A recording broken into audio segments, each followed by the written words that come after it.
ladies and gentlemen. Well, Ibtihaj Muhammad is the first Muslim American woman in hijab to compete and win a medal for the United States in the Olympic Games. An activist. Yes, give it up. Good thinking. We're not done yet, though. An activist, entrepreneur, a New York Times best-selling author, Ibtihaj continues to be an important figure in a larger global discussion on equality and the importance of sport. So please join me in welcoming her to the stage. Ibtihaj.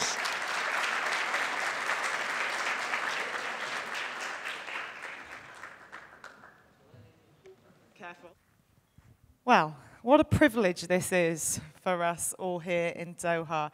I tried to interview you 5 years ago at the Rio Games. I was there. However, there was a very long queue, as you can imagine, and I didn't get to it. So good things come to those who wait. Firstly, let's start with what we've just heard, the podcast, The Long Game. Why is this podcast so important? First, I want to say assalamu alaikum. Thank you so much for having me. It's really exciting for me to see so many people. I thought it was just going to be the two of us that showed up today, but it's exciting to see everyone. I'm very excited to be back in Doha. The last time I was here was before COVID. But it has been such an honor to host this podcast, The Long Game, for so many reasons, but primarily because I truly believe in activism. And it's always been a part of my life, even before I knew it. It's been, I think, a very natural and authentic way in which I choose to show up in the world. So it's been a lot of fun to cover these different stories and help tell these stories and share it with the world. Let's go further back. Do you remember the first time you felt inspired to take up sport and decided you wanted to make it a big part of your life? Well, I grew up in the States, and in our family, we were not given a choice in whether or not we played sports. For my parents, they saw sports as not only like a healthy way for me and my siblings to interact with our friends, it was also that way they knew where we were after school. So we had to play a sport whether we liked it or not. But for me, I think that I grew up just really thriving in competition, growing up in a big family. I'm the middle of 5 kids, and if you're from a large family, you know that fight for like the last slice of pizza.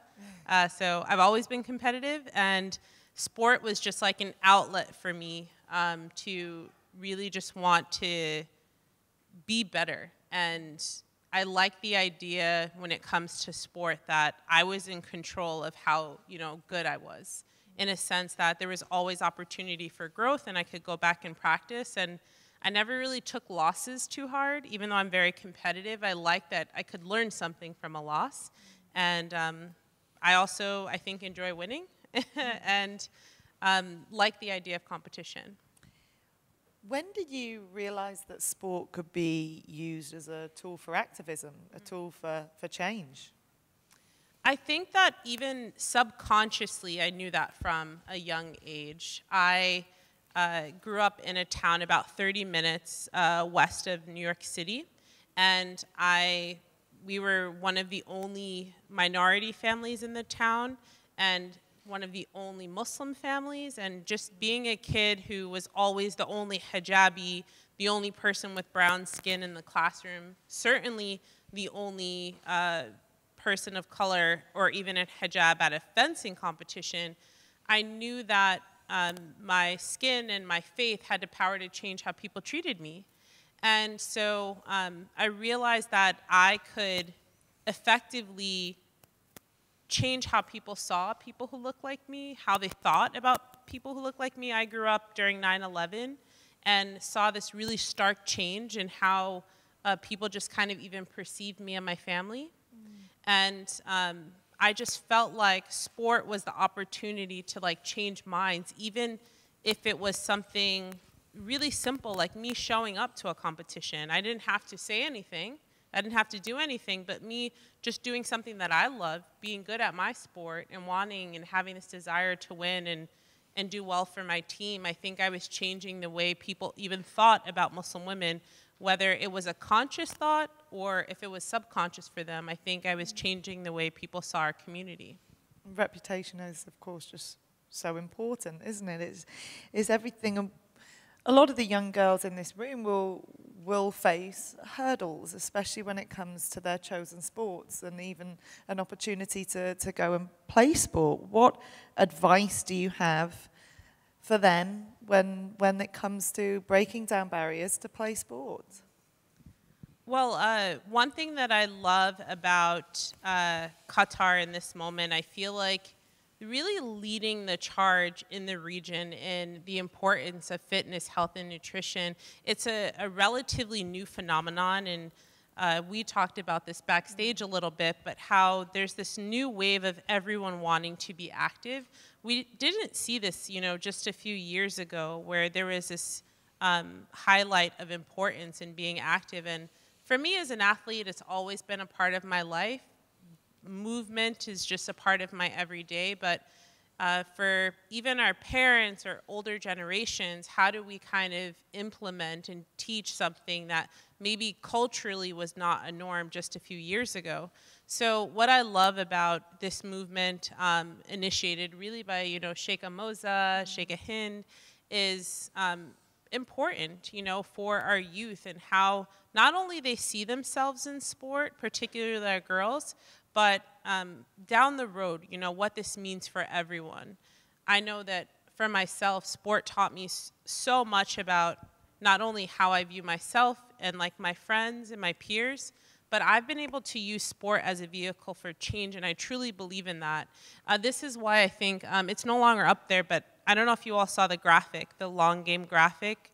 It's a very iconic image. I hope that everyone in the room is familiar with the image. It's from the 1968 Olympics, the Olympic podium, where Tommy Smith, John Carlos, and Peter Norman, at the height of the civil rights movement in the United States, decided to, choose the side of, to me, like, the side of change. They put their lives on the line for us as people of color in this world to speak on this global stage where really it was about them, and they chose to show up in this really human way and say that, Black and brown lives matter. And at that time in the United States, there was a sharp devalue in people of color not having the same rights as everyone else. And Peter Norman unfortunately passed away not too long after those games. And John Carlos is a friend of mine now, like a mentor. I was actually with him. This is so funny that we're talking about this, but I was with him a few days ago, did a Nike panel with him. And it's so amazing to me that in this lifetime, we still have people like this that we can talk to and we can draw inspiration from. These are people who sacrifice so much for others. And it's like, who are we to question ourselves and our goals and just the opportunity to give back? I believe that we all have a gift, and we all have this moment in our lives to create change, and we have to do that for those who may not be able to find their voice, those who may not have a voice, who aren't given the same platforms. I think we have to use the things that God has bestowed upon us, and use them as vehicles for change in this world. So again, this image speaks to me so much. This poster of the 1968 games was on my wall all 4 years I was in college. And again, I feel like I was an activist even before I knew it. And that's why hosting this podcast, being a part of the long game, for me is really dear to me, but I feel like it's just meant to be in a way.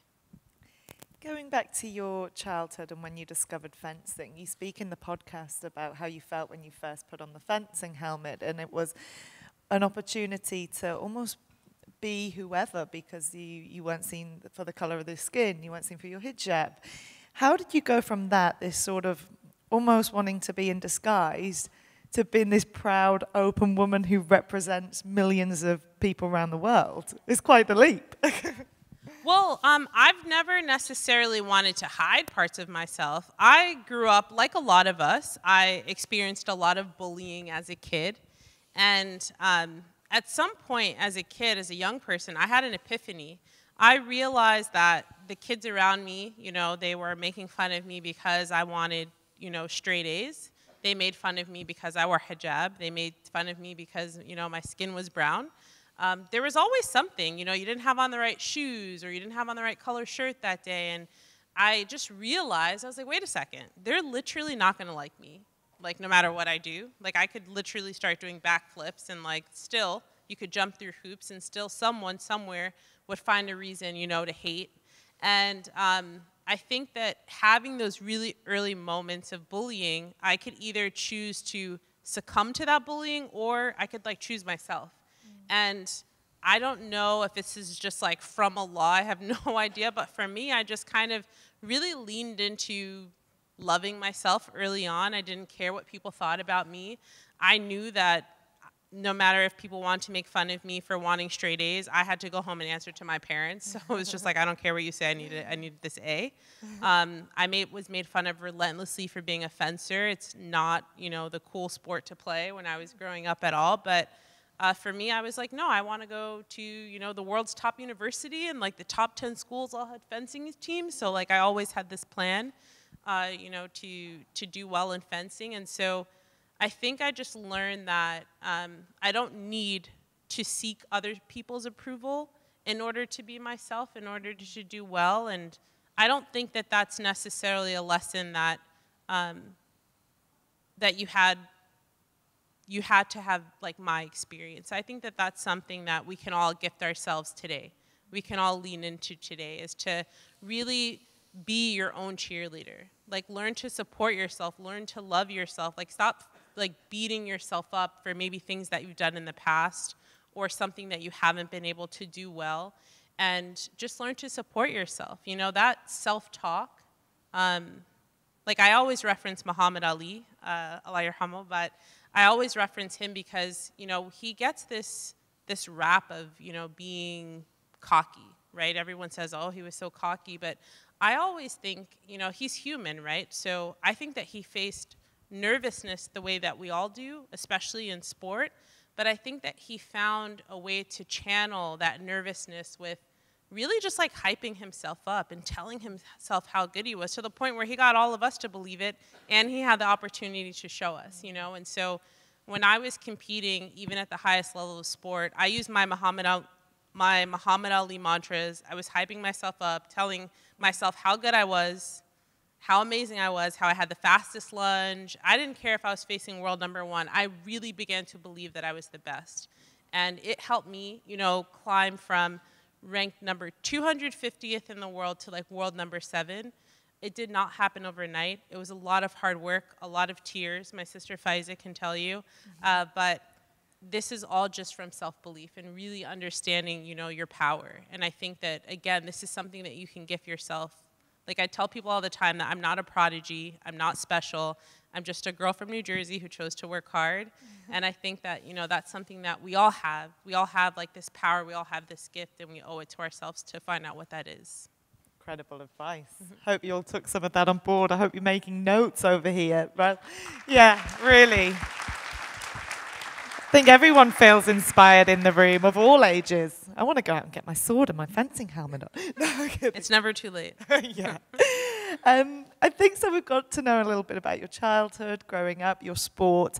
We've got a few fire round questions for you here to get to know the real Ibtihaj. So here we go.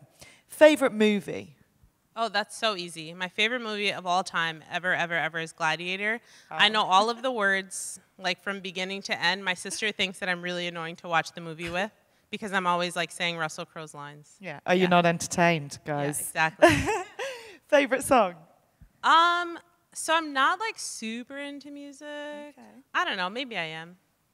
I don't know. Wasn't a song like before you went on to perform? So, funny story. I know it's supposed to be a fire round. I guess I'm long-winded. But my sister, for my birthday, got me these like big gold like headphones. And one of my things before I competed was my like Muhammad Ali mantras. I was not kidding about this. I used to like literally spend time like talking to myself. You didn't see, I wasn't the weird person in the corner like mouthing to myself. It was all like in my head. But I used to wear these big sparkly headphones, and people thought I was listening to music, so they didn't talk to me, which was great because I could focus on myself, but I wasn't listening to anything. I literally was like repeating my mantras. But back to favorite song. I don't know. How about favorite artist? Go for it. I'm a huge Drake fan. Ah, yes. Yeah, I know. very nice. Have you met Drake? I have. How is he? He smells amazing. Oh. Yeah. I thought David Beckham was the best smelling celebrity, but maybe it's Drake. We'll have to have a smell off with them. Favorite holiday? Favorite holiday? Holiday destination. Oh, holiday destination. I love to travel. Qatar, obviously. But recently we had a family trip to Jamaica, and it was a lot of fun. Very nice. Yeah. Favorite food? Favorite food? I guess I'll go favorite type of food. If I had to eat one type of food for the rest of my life, it would definitely be Middle Eastern food. Middle Eastern food. Middle Eastern food, yeah. What's your favorite go-to dish? My favorite go-to dish? I don't know. Is it like everything? all the little bits I love? I love like traditional Arab breakfast. Ah, nice. Like that's my thing. Like, I don't know, like different like halloumi cheese and like cucumbers and stuff. I don't know. I love fool. It's like the way to my heart. Like good fool is good. Yeah. Very good. I'm sure you're pleasing a lot of the guys in the audience. Favorite person to follow on Instagram? Ooh, favorite person to follow? Oh, that's such a good question. I don't know. I'm that person who logs onto Instagram, goes to my page, and then signs off. And I promise you, I am not into myself. I'm just not that into social media. So whenever you see me post, it's because someone has like literally like asked me to post something, not because I'm posting for myself. Oh, okay. I don't know. I feel like it's too time consuming. Am I the only one? I'm by myself? Okay. But oh no. I feel like it takes too much of your life. I don't know. I'm not that big into social. That's absolutely fine. Yeah. Bruce Springsteen or Whitney Houston, both from New Jersey? Okay. That's a little like before my time. I'm going to say Whitney because she's black. Yeah. I don't know. I don't even know a Bruce Springsteen. I don't even know a song. I don't know. I just went for it because they're from the same town as you. Yeah. But it's all about Whitney, let's be honest. Yeah, Whitney Houston. Whitney's got some bangers. I went to the same high school as Lauryn Hill. Oh. And SZA. So that's my like hometown claim to fame. Yeah, Miseducation of Lauryn Hill is probably one of the best albums of all time. Of all time. Yeah. Period. Yeah. Train, plane, or bus? Plane. Where are we going? Yeah, right? City or countryside? That's a good question. They gave me all these questions before, and I was like, oh, it's going to be easy. I'm going to be so fast. And I'm like, I don't know. I have no idea. I live in a major city, so I'll say city. City. Yeah. Ocean or mountains? Ocean. Yeah. Dogs or cats? Neither. I have a bird. I grew up with a parrot. Birds. I grew up with a parrot. Her name is Kuka. She's 30 years old. She'll be 31, inshallah, in April. Do not evil eye my dog. Everyone say mashallah. But she's so sweet. She's super affectionate. My dad is a retired cop and literally found her on the job. So he brought her home when she was a baby. We've had her for 30 years. She's the cutest little bird. She's a big bird. 31-year-old bird. Yeah, she's older. She's older than my sister here. We got my bird before my sister. Yeah. How did I not think dogs, cats, or birds? Especially here in Qatar, falcons. Who knows? Algeria or Egypt in the Arab Cup final? Oh, Tunisia! I'm so sorry, and I worked on the game last night. I'm very tired. Tunisia, thank you so much. Well, first of all, you said, wait, what did you say, Algeria, Egypt? So I looked at my brother-in-law. It's Algeria or Tunisia. Well, I felt my brother-in-law's peering eyes. He's Egyptian. He's like, you better say Egypt. Okay, let's hope Egypt win the African Cup of Nations in January. So it's Tunisia or Algeria. Yeah. I've been to Tunisia. I like Tunisia. But isn't Algeria really good? Oh. Algeria good, but let's go for the underdog. So we'll go Tunisia because we have some Tunisians here, and then we'll go Algeria because we have some Algerians, I'm sure. Okay, great. Great fire round. Yeah. Thank you very much, Ibtihaj. Well, we've got some questions from some very special guests in the front row, sitting right in front of us. We've invited some of Qatar's best young female athletes, as well as some people working with sporting initiatives, to give us their perspectives. So first, we'll hear from Nada Arakshi. She's a two-time Olympian and Qatar's first female swimmer to participate in the Games. She's also an ambassador for women in sport and an International Olympic Committee young leader. So Nada. For me, I participated in my first Olympics in 2012 in London. Congratulations. Thank you very much. So yeah, it was my first Olympics. I was 17, and I was the first Qatari female swimmer to participate. So it was such a surreal moment for me. You know, I wanted to do so much. I wanted to inspire younger generations, be the best I can be at the competition, and just I had so many goals that, and I didn't know, you know, how to prioritize them, what to do first. You know, I was just very eager to do it all. But as you said, honestly, like positive self-talk, I think, is very important, and I've realized that throughout my journey, and even now as a new mother, and as I continue my journey and go back to training. So yeah, I'm wondering, like, for you, how was it at your first Olympics? Like, how did you feel? What was going through your minds? And yeah, thank you. Well, it's an honor to meet you. Congratulations on all your success. I will speak for everyone in the room, all the Qataris. We're very proud of you. You really are. I feel like I remember my Olympics like they were yesterday. I was that person who was just happy to be there, right? I literally was expecting nothing from being there. I don't know if anyone here has read my memoir. It's called Proud, My Fight for an Unlikely American Dream. And in my book, I talk a lot about my journey and how difficult it was, you know, to be Muslim, to be black on a white team in the United States, on a fencing team. I was faced with a lot of adversity. I had teammates, coaches, training staff who didn't want me there. And so for me, I felt like my journey was so much bigger than me. I was fighting for representation. I was fighting to make sure that, you know, fencing and this spot on the national team and world team would be a safe space for people who came after me. And really, I was just always asking, you know, I was always asking Allah to make it easy for me because I was always met with such adversity. And I remember all the Olympic qualifiers, like every single time, I literally was just asking God to, like, let me perform at my best, right? It's not even like let me win, let me perform at my best, because I knew how hard I was training. And so in qualifying for the Olympic team, honestly, I was shocked like everybody else. I found out on Google. Like, that's how dysfunctional Team USA is. Like, nobody told me I qualified. Wow. I had food poisoning. I was in Greece. I was with my sister Faiza and my mom. I got food poisoning at a airport in Warsaw, Poland. I will never forget it. Don't eat salmon if you're ever at that airport. But I ate smoked salmon, got food poisoning. Alhamdulillah, I didn't have to compete the first day of competition. But I remember my mom wouldn't talk to me. She was like, I flew all the way here and you're sick. So she was upset.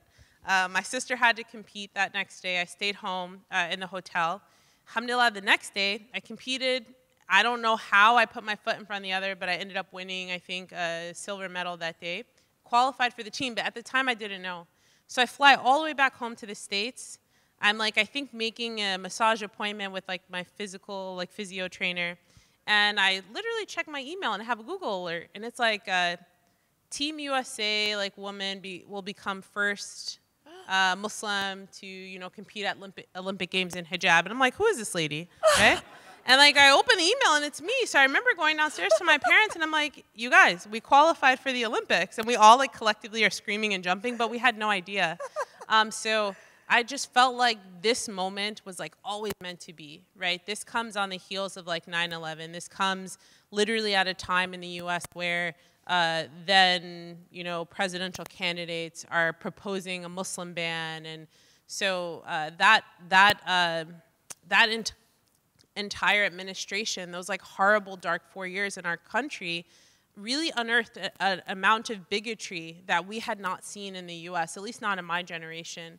And it just has become so normal for people to hate and to be just so comfortable being bigots and be so comfortable being racist. And So to qualify for the Olympics, to show people a different side of Islam, a different side than what they see on Hollywood, a different side than what they see portrayed in media, I just felt like was such a gift, and I thought it was so cool, right? But also, again, like I said, I was just happy to be there. Like, winning a medal, I still can't believe I won one. That's crazy, right? Very exciting. I mean, yeah. That's an excellent story that you got a Google alert about yourself being on the Olympic team. Wow. I mean, that was going to be my next question. To medal, to then not just be on the team, but to medal. And to medal when you had so much hype around you because you were a hijabi athlete. I remember reading articles in the New York Times, Times Magazine. You were global, and you hadn't even competed yet. So how did you control everything that was going on around you and all the hype around who you were before people had even seen what you could do as an athlete? You know, it's difficult because that's, you know, what you see, right? But there's also so much that's happening in the background. Like I talked a bit about the adversity that we face as Muslims in America, as African Americans in America. But what a lot of people don't know, as public figures, there's a lot of death threats, right? Like the FBI had been to my parents' house. I was receiving like death threats in the mail, emails, like my national governing body was forwarding me the emails.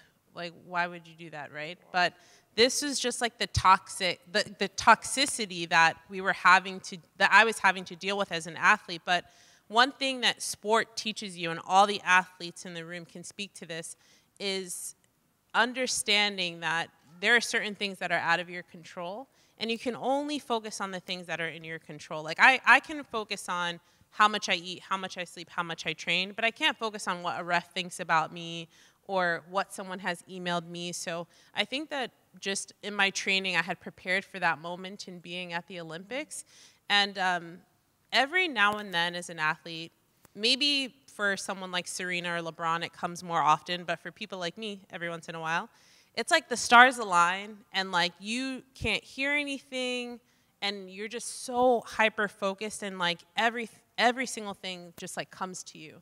And that's how it felt to me at the Olympics. Like I just felt like no one could hit me. No one, and in my sport, if you get hit, you know, you lose a point, or yeah, the other person gets a point. And I just felt like I was so evasive at the Olympics. Like I just felt like I was on, and those are the moments that you train for. So I remember after my team won, I kept shaking my head because honestly I was in disbelief. I couldn't believe that all those moments of being away from family, missing weddings, missing, you know, the birth of my nieces and nephews, and the injuries that I've had, the adversity that I faced, the tears that I've shed, right? I was just thinking about all those moments, and I just kept saying, like, alhamdulillah. Like, I was so thankful that I had arrived at that point, and that's when it all felt worth it, you know? Because as athletes, as you know, sometimes you question, you know, yourself and what you're doing, especially when you see your friends and family take different routes in life, and yours seems a bit different. But I don't know, it all felt worth it in that moment. Absolutely worth it. Congratulations, amazing. Well, let's get another question from the floor from one of our athletes, Mariam Farid, a professional 400-meter hurdler athlete and ambassador of the IWAF World Championship, where she made history in 2019. Congratulations, as one of the first Qatari athletes. She is also a spokesperson of Qatar Women's Sports Committee. Mariam. Thank you. Yeah. Ibtihaj, I just want to firstly tell you, you're very empowering.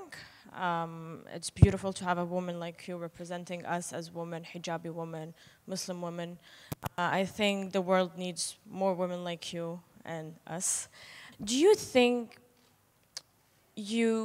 people did not concentrate, I mean, in news articles and the media, on who you are as a person, training every day, struggling, crying, going all of that, training all the time, and they were like, oh, she's hijabi, and that's it. Do you think people are, media is more ignoring who you are as a person, how beautiful you are from the inside, and mostly looking at you from the outside? Thank you. Thank you for your question, and congratulations to you and your achievements. We're really proud of you. You know, that's a question that I actually get a lot. You know, is it frustrating to have people focus so much on hijab? And the reason that I answer that no is because I know how hard it is to get here. I know how difficult it is for women who look like us, you know, and us trying to create space for ourselves, effectively trying to create space for others like us. I know how much pushback we receive.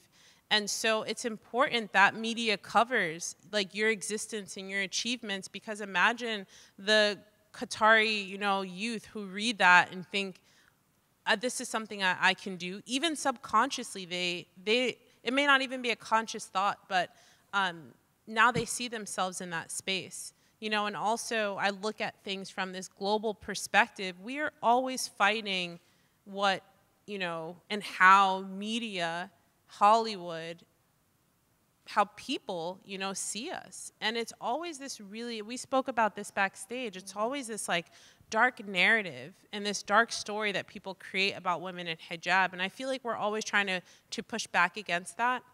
And to take it, I guess, back to like the long game and the podcast, when we profile these athletes and these different stories of courage, like I think of just historical figures that I love and look up to.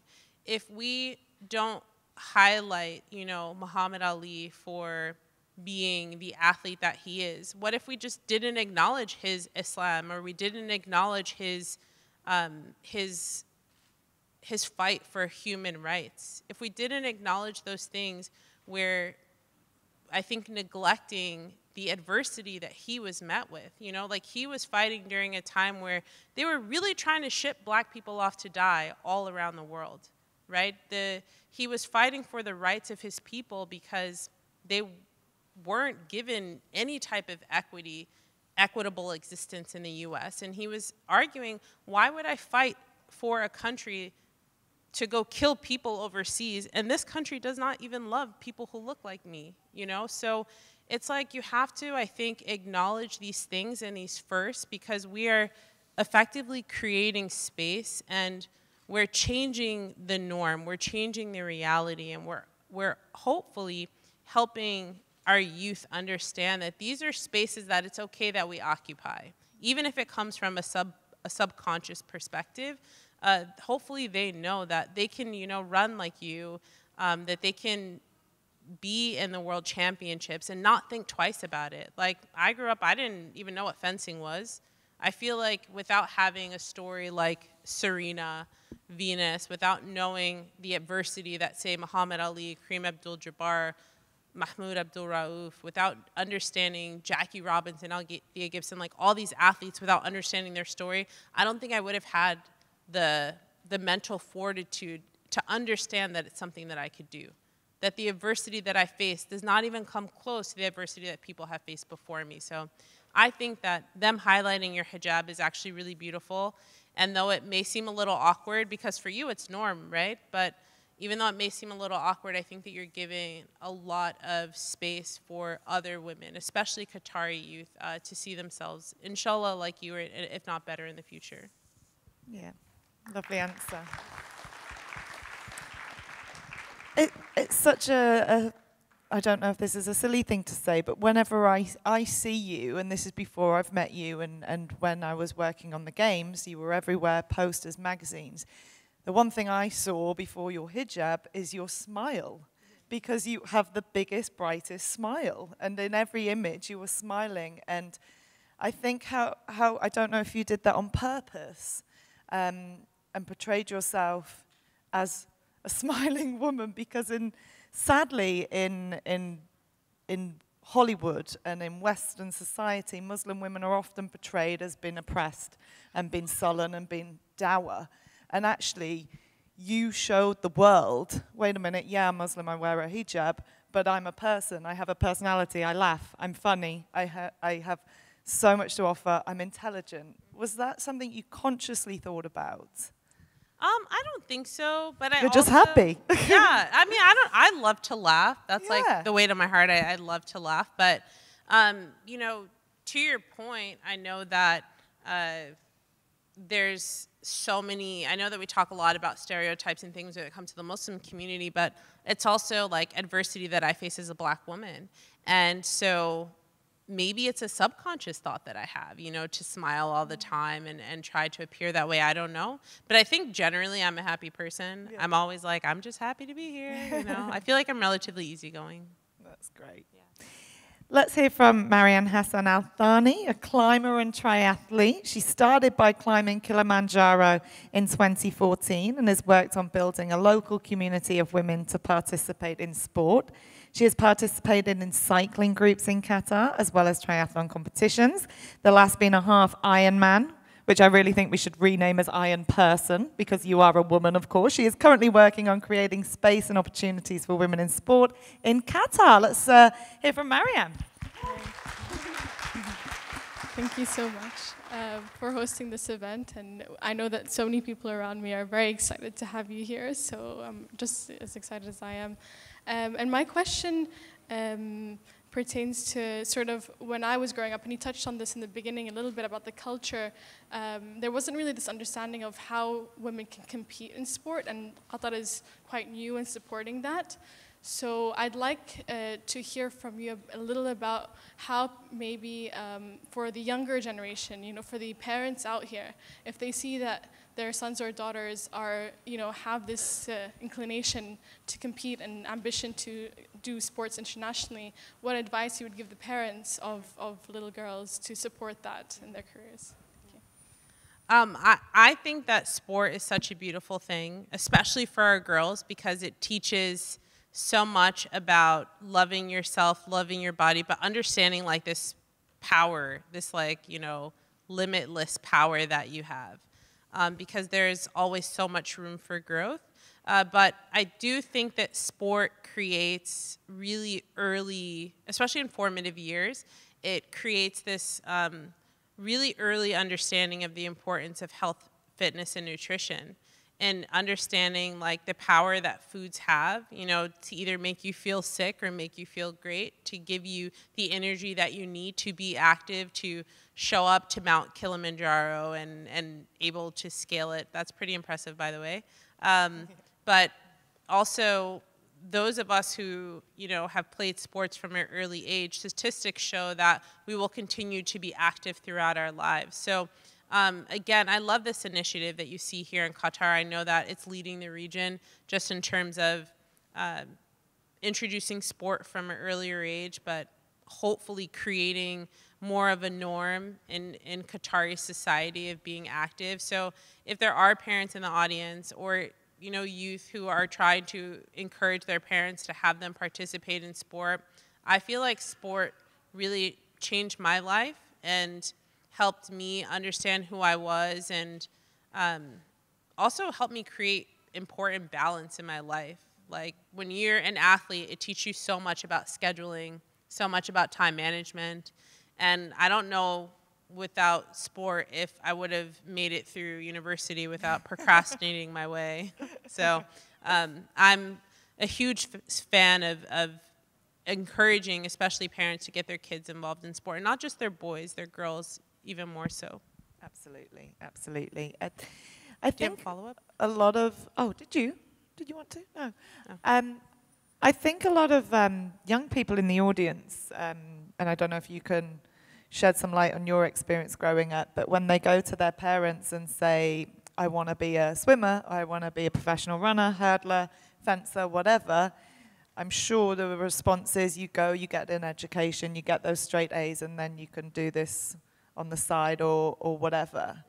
How do you work the two? I'm sure there's a lot of young people who are throwing themselves into education and their passion is sport.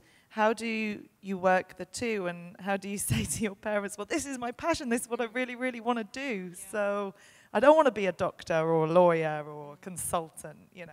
Well, I spent like the first 21 years of my life thinking I was going to be a neurosurgeon, so I don't know if I'm the right person to ask, but In my family, it was like straight A's or nothing. So my parents put a lot of value in education. And the only way we got a chance to participate in sport is if we did really well academically. Right. And the dream was never to become a professional athlete for me. It was always, I wanted to go into the medical field.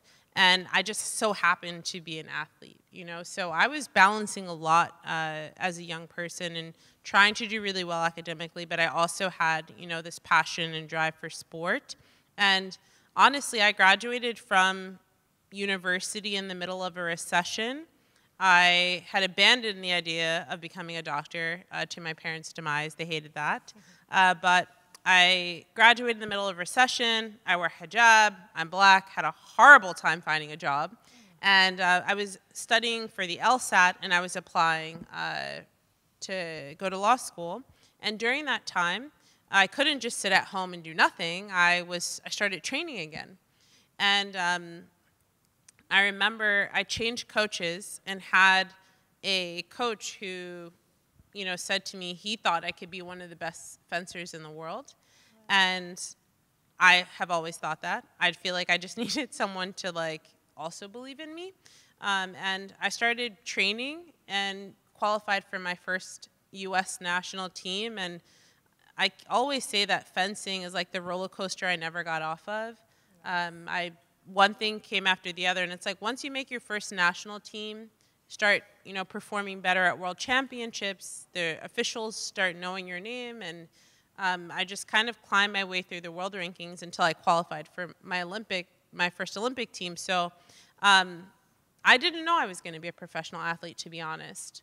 I don't think that that should be anyone's focus necessarily. I think that when it comes to sport, you should just have fun. And the harder you work, I think the better, you know, you can perform. You could still be a neurosurgeon. Yeah. No, never say never. Exactly, never say never. Let's hear from Dr. Shuara Al-Khatani, a surgeon, marathon runner, and founder of Run the World Team, a grassroots running initiative that supports women who want to run.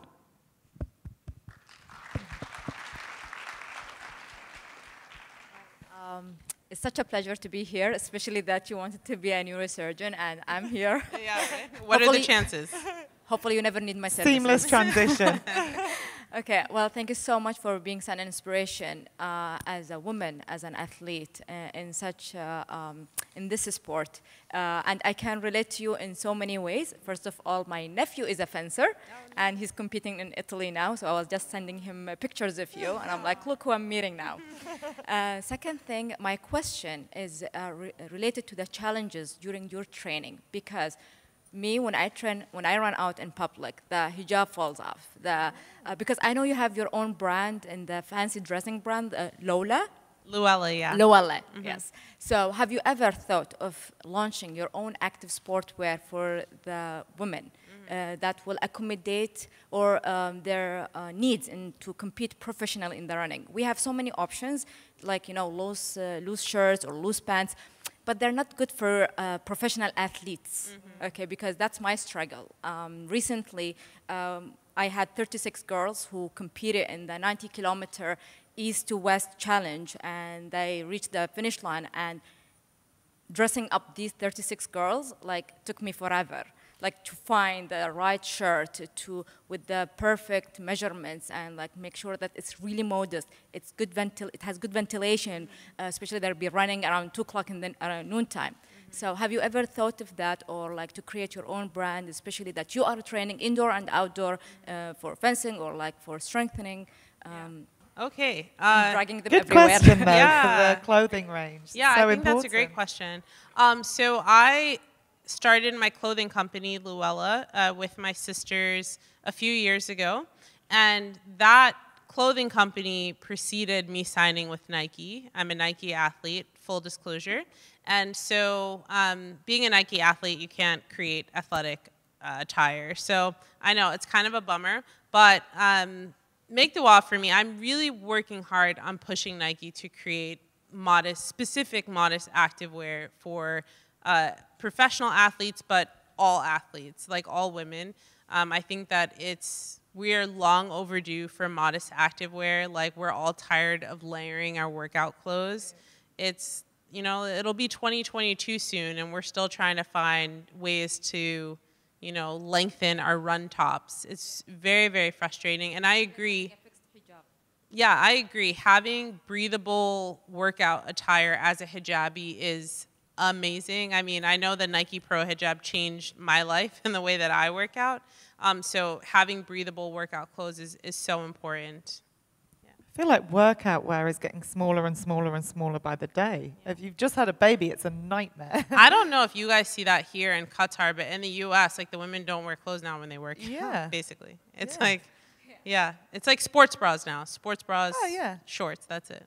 Not everyone wants to walk around with no clothes on. Yeah, so which is why I think that even just inclusive active wear is important. And which is why I love when you see like plus size mannequins or fully clothed mannequins, because we should have a range of options in choosing how, you know, we work out. Do you get in a room with Nike and say, this is what I don't just want for me, but for women around the world? I've been saying it for the past 5 years till I'm blue. Is my face still blue? I mean, I've literally been saying it for 5 years. And it's like pushing a boulder uphill. But inshallah soon. I feel like the last time I was on campus, I had really meaningful conversations. So hopefully soon. Tell us about your Barbie doll, which is incredible, by the way. It's your profile picture on your Instagram. Oh, it is, yeah. I mean, when I was growing up, I had just Barbie dolls that kind of looked like this. And I realized as I said it, I'm wearing Barbie pink shoes. That wasn't on purpose. Well, I have a Barbie pink phone, so yeah. But it was boring. You know, above all, no one wants to see just the same blonde, blue-eyed figure. How important was it for you to do that? Well, I think that, you know, my Barbie is my claim to fame. I was a kid who grew up playing with Barbies. They were a really big part of my life for an uncomfortably long time. I think I was like 15 when I stopped playing with Barbie dolls. But one thing that I thought was cool about my parents is that they only bought my sisters and I brown Barbie dolls. So I never had a white doll in my life. And this was an effort by my mom to ensure that, you know, her girls saw themselves in the toys that they played with, which I feel like my mom is such a unicorn. Like, she's so ahead of her time. But I remember, you know, going to the toy store, and if the toy store had only 2 brown dolls on the shelves and I already had those dolls, I didn't go home with anything. So I remember when Mattel reached out to me and said that, you know, they wanted to create a doll that looked like me. It was like, you'll get a doll, and 1 doll will live at the Barbie Hall of Fame. And I was like, this is great. I've always wanted to be a Barbie doll. I really did. I had this thought. And I remember I went to Mattel warehouse, and it's really cool, the process. Like, Barbies aren't what they used to be. Like, every doll is not a size 0, you know, white skin, blonde hair, blue eyes anymore. There's this real push in movement in the toy industry, at least by Mattel, to have dolls be size inclusive. You have able-bodied dolls. You also have dolls that have prosthetics or maybe super curvy, different hair textures, eye colors. And for me and my Barbie, I want to make sure that she had an athletic build because I remember being a kid and being made fun of for having like big legs. And I'm like, but these legs help me win an Olympic medal, so I want my doll to have athletic build. I wanted my doll to have like perfect eyebrows and like the perfect wing liner, but also to have like a great hijab. And so my Barbie is the first fencing Barbie for Mattel, but also the first to wear hijab. And I remember being at Mattel, again, their factory, and them telling me that day that my doll would go for sale and go into production so kids could buy the doll. And I remember crying, like uncontrollable, ugly, like crocodile tears, because I know what, and I know how important representation is, especially when it comes, you know, to toys. And it's important that, you know, our kids see themselves, but it's also equally as important that, you know, people have a wide range when they think about, you know, action figures, and not only think about white men, but also, you know, think about hijabi and think about women and think about, you know, black women as well. I would love to buy your doll. Does your nephew over there, I mean, how cool if it's your family member and they go in a toy shop and see their auntie on the shelf, like, ah. No, every time he sees the Barbie, he says, Kala. So yeah, he knows. We're gonna just do something real quick. We're gonna do a little audience poll. with you guys in the room. We've learned a lot about Ibtihaj. I just want to learn a little bit about you guys. So can I ask everyone in the room to stand up if you play a sport, go to the gym, or exercise? Sorry, I know you've all been sat down. Come on, stretch the legs. Okay, very good. Can you sit down if your gender has ever impacted your ability or opportunity to play a sport? Your gender has ever impacted your ability to play a sport? Can you sit down if your religion has ever impacted your ability or an opportunity to play a sport? Can you sit down if your clothing has ever impacted your ability to play a sport? And sit down if the challenges you face have ever led you to stop playing a sport. Wow. A lot of women mainly have sat down, and a lot of women haven't, I suppose, which is a great thing. But for those who have sat down, Ibtihaj, you can all sit down, by the way, now. Thank you so much. Thank you for playing that game. Thank you for participating and being honest with us. How can we stop that? Stop those things? Stop people feeling that they're not included? What can we all do in this room to help people from all walks of life, every religion, gender, color, to play sports? Well, I think that's why history plays such a pivotal role in shaping our society, because we can learn a lot from the things that have happened in the past, which is why I would encourage everyone to download the podcast, The Long Game. There are so many cool sports stories, these different athletes who have faced mind-blowing adversity. And for most of us, we wouldn't be able to, I think, do what these people have done. Like, these are actually true heroes in their own respect. And so to understand the things that have happened in the past, I think is an opportunity for us, present day, to make the necessary changes to make sure that history doesn't repeat itself. And to your point, there were, from my count, only 2 women, or 2 hijabis that were still standing. And I know that there was so many times in my life where I was made to feel as if I did not belong in sport, that I didn't belong in the pool, at the beach, on the fencing strip, at the track. And sometimes those stares that you get, the whispers that you hear, can be so deterring that there are going to be a lot of people who stop. And so how do we make sure that, not that people don't stop, I think the point is that those whispers don't happen. We need people to educate themselves on the ills of the past and make sure that we don't create them in the future, but to normalize representation and inclusivity. And that's what I love so much about sport, is that it doesn't matter where you're from, what you look like. It's all about us coming to the table with this unique goal in mind, and it's, to win. Yeah, great answer. Does it ever occur to you that you are a part of history, and that one day a child in 10 years' time will read a history book and your story will be in it? Do you ever think about that? No, I don't think about it. I don't know. I don't know. I don't think of my life in that way. I think that it's really cool to have won an Olympic medal, but I'm really just interested in creating meaningful change. And I know that I've said a few times that we all have a gift, right? And there's something that we have inside that we can use as a tool to change the world. I genuinely believe that.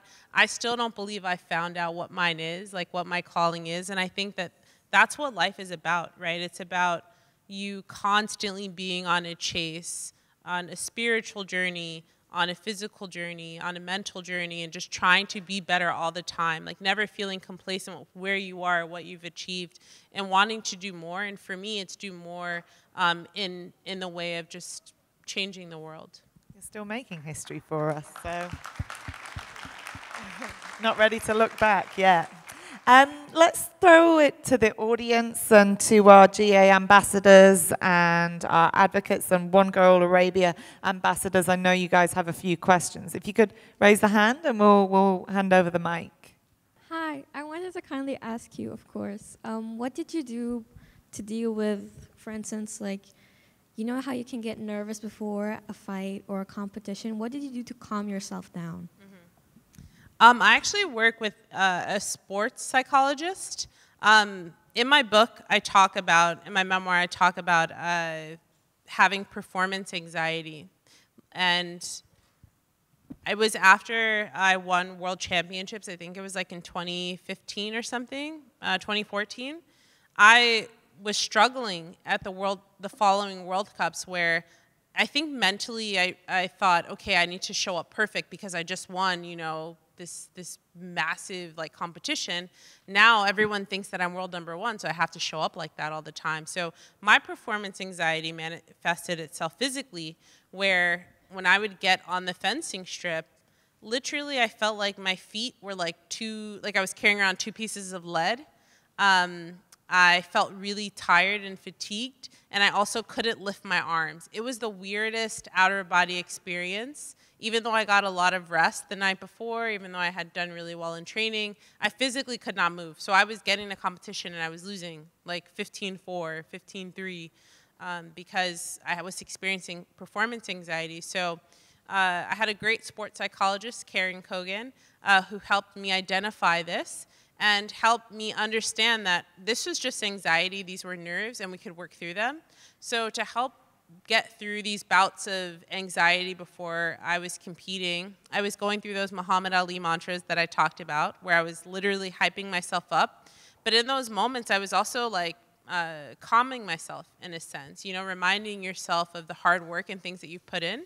But I also would do breathing exercises where I would like take in as much air as I could, like I think count down from 10, you know, all the way down to 1, and then finally exhale, and using just those small things to, you know, try to calm down my nervous system before I competed.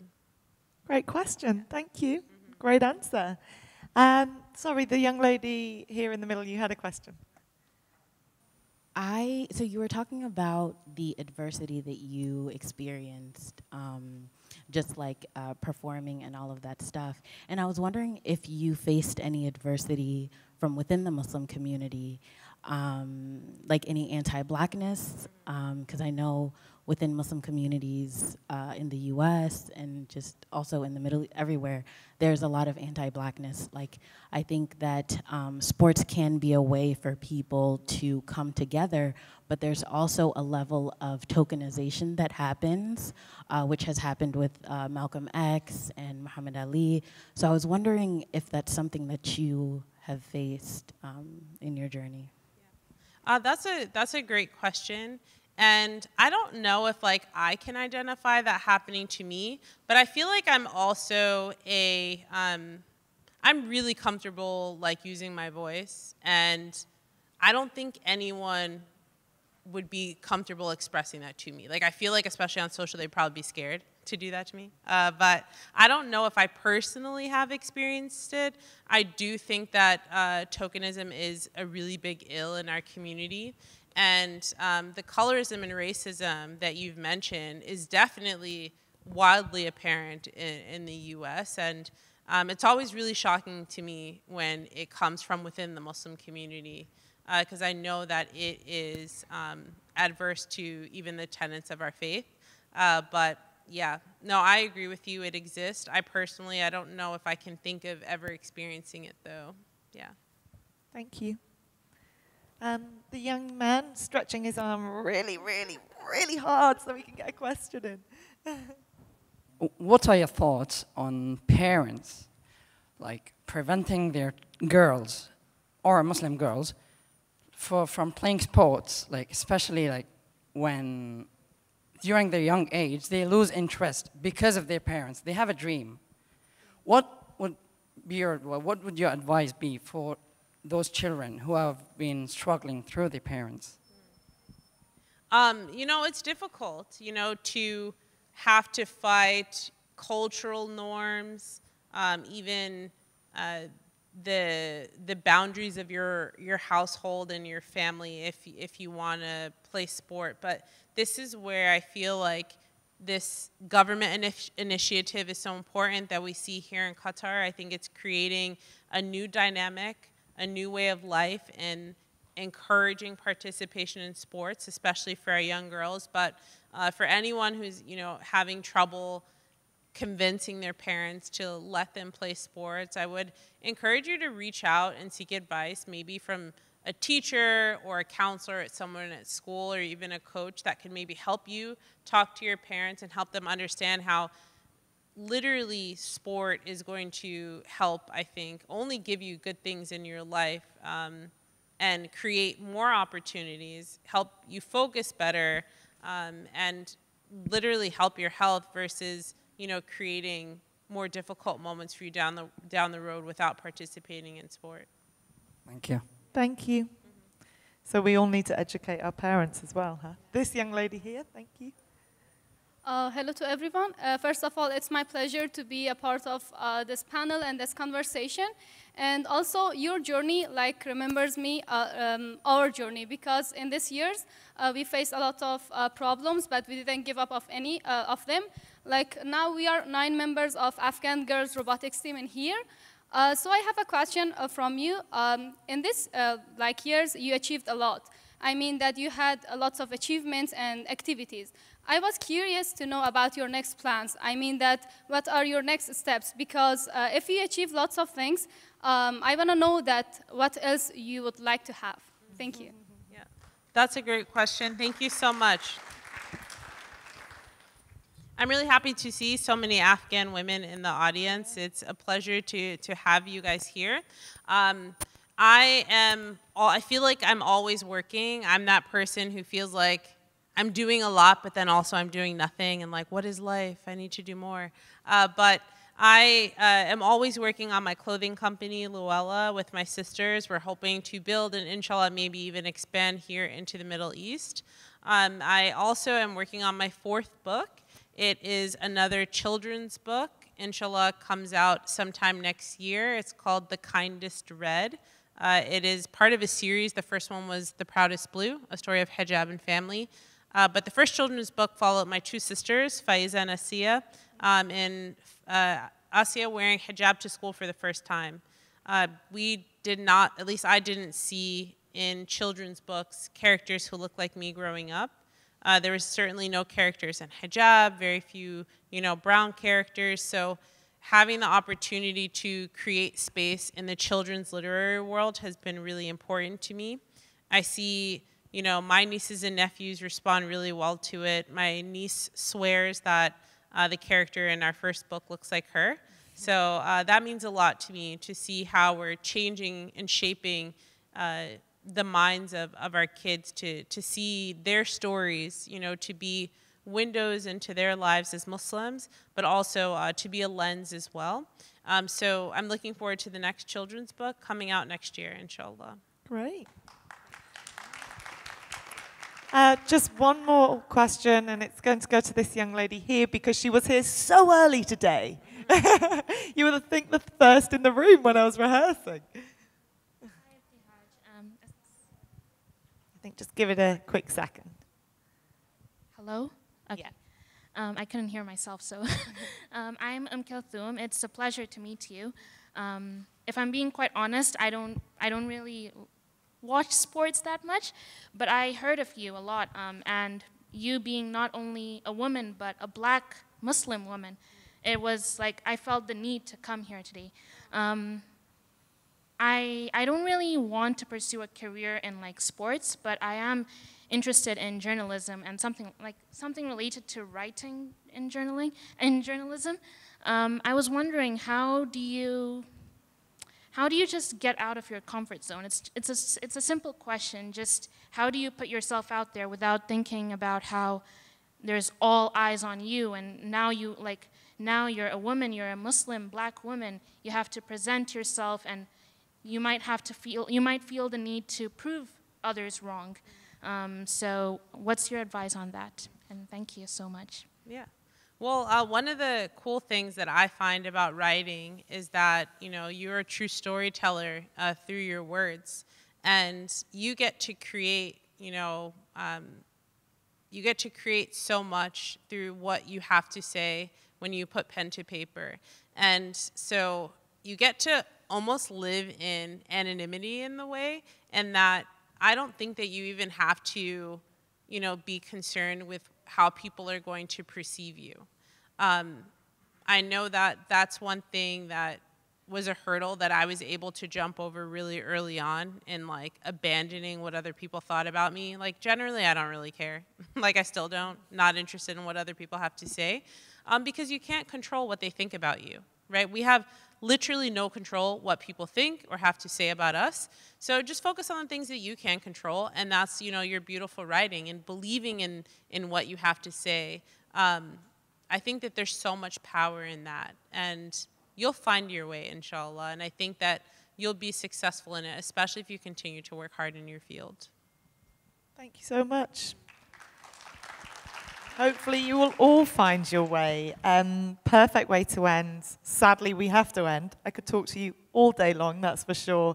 It's been an inspiring conversation with Ibtihaj. Don't forget, guys, if you want to hear more, follow The Long Game, download the podcast wherever you get your podcast from.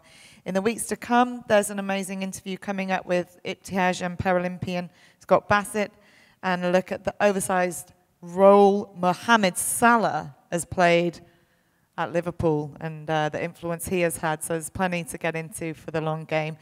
Please join me in one last big round of applause for Ibtihaj Muhammad.